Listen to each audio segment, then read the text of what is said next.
One of the most prominent feelings you may well be going through right now, just as much many of us are dealing with at this point in time, is the feeling of comparison.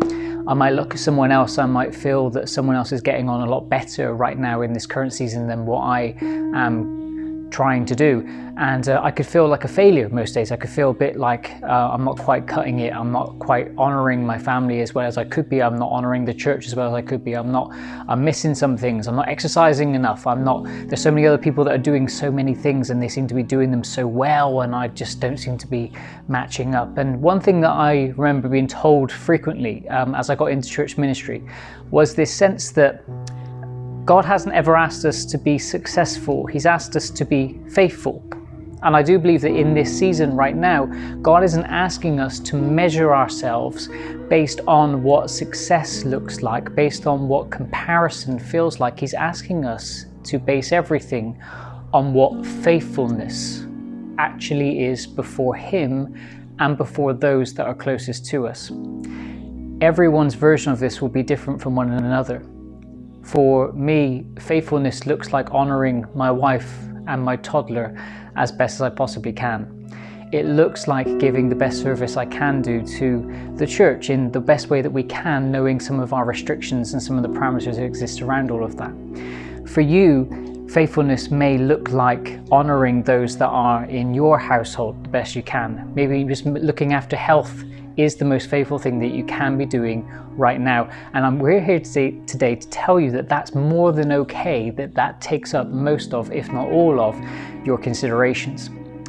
You see, as God is calling us to be faithful, we actually believe that we're stumbling into that which has been written over us.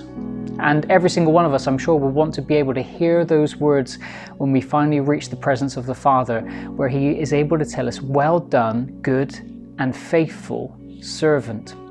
In the book of James, it talks about the fact that if you know what is right to do but you don't do it, for you that actually is a sin.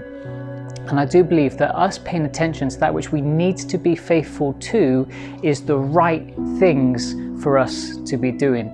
We do need to find ways to cope with that though, because faithfulness in a very confined and restricted environment with many people that are still very demanding and very time consuming, and you may feel like a lot of energy is leaving you without you actually having to do very much at all. And we may need some help in actually finding out the best way to cope with that and to still remain faithful to that which God has asked us to be faithful to.